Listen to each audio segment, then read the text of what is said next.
Mana endi mana eng sevimli bo'lgan naborim, ya'ni bu linyakam nima uchun ichiladi? Ko'pchilik yaxshilab ko'rib olinglar. Bu yangi chiqqan slim nabori. Juda ham ortiqcha vazni bor ayollarimiz bo'lsa, qizlarimiz bo'lsa bemalol olib ichishlari mumkin.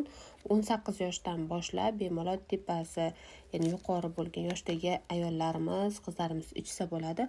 Homiladorlarga yoki emzorlilarga so'rashlaringiz mumkin. Oldin aytyapman, ichish mumkin bas.